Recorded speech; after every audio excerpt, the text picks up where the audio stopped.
দারুণ স্বাদের করলা ভাজি রেসিপি। আসসালামু আলাইকুম। কে কে খেতে পছন্দ করেন এরকম মজাদার করলা ভাজি? তাহলে দেখে নিন কিভাবে আমি করলাটা ভাজি করলাম। প্রথমে একটা কড়াই গরম করে রান্নার তেল দিয়ে দিলাম। এবার পরিমাণ মতো পেঁয়াজ কুচি দিয়ে দেব। তেলটা একটু সামান্য বেশি দিয়েছি, কেননা করলায় বারবার আর তেল দিব না, একবারেই দিয়ে দিলাম। 1 কাপের মতো পেঁয়াজ কুচি, পাতার থেকে একটু কম পেঁয়াজ কুচি দিয়ে দিলাম।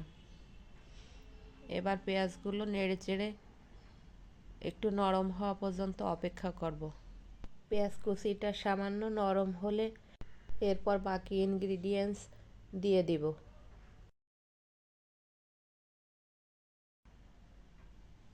এবার কেটে বেছে ধুয়ে রাখা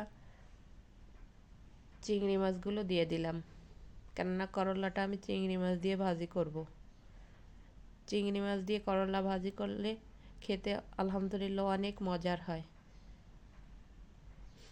পেঁয়াজের সাথে চিংড়ি মাছ দেওয়ার পর এবার কাঁচা ঝাল কুচি দিয়ে দিলাম।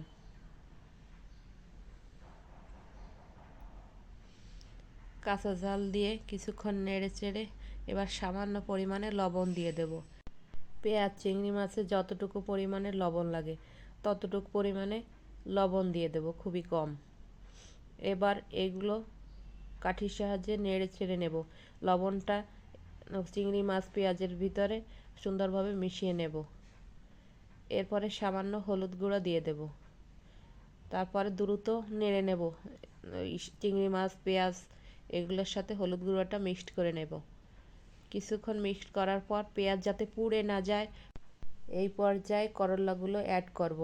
করলার সাথে অল্প পরিমাণে আলু কুচি করে দিয়েছি, এতে খেতে মজা হয়। এরপর বাকি লবণটা অ্যাড করে দেব। আগে অল্প পরিমাণ দিয়েছিলাম ওই চিংড়ি মাছ পেঁয়াজের সাথে, আর বাকি যতটুকু লাগে লবণটুক ততটুক দিয়ে দিলাম। পরবর্তীতে আবার টেস্ট করে বা চেক করে আপনারা লবণ অ্যাড করতে পারবেন। এভাবে অনেকক্ষণ ধরে নেড়ে চেড়ে তারপরে করলাগুলোকে নাড়তে থাকবো সফট হওয়া পর্যন্ত। আর নিচে যাতে লেগে না যায় বা পুড়ে না যায় এজন্য অনবরত নাড়তে থাকবো। চিংড়ি মাছ দিয়ে এই করলা ভাজিটা খেতে কিন্তু অসাধারণ লাগে, আর যারা খেতে পছন্দ করেন তাদের তো কোনো কথাই হবে না। আমার এই রান্না যদি আপনাদের কাছে ভালো লাগে তাহলে আমার চ্যানেলটা সাবস্ক্রাইব করে আমার পাশে থাকবেন। আমি প্রতিদিনকার যে রান্নাগুলো শেয়ার করি সেগুলো আপনাদের কাছে চলে যাবে, আপনারা দেখতে পারবেন আমার রান্নাগুলো কোনটা হচ্ছে কোনটা হচ্ছে না, কোনটা কীরকম, তা আপনারা আমাকে কমেন্টসে জানাতে পারবেন। আর আমারও ভালো লাগবে, আপনাদের কাছ থেকেও কিছু আমি শিখতে পারবো।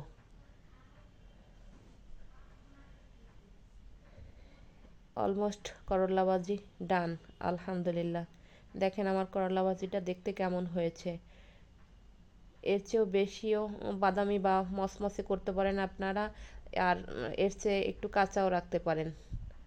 আমি যেভাবে পছন্দ করি ওভাবেই নামিয়ে নিলাম, চুলাটা বন্ধ করে দিয়েছি। আমার কাছে এভাবেই ভালো লাগে তাই আমি এভাবেই নামিয়ে নিলাম।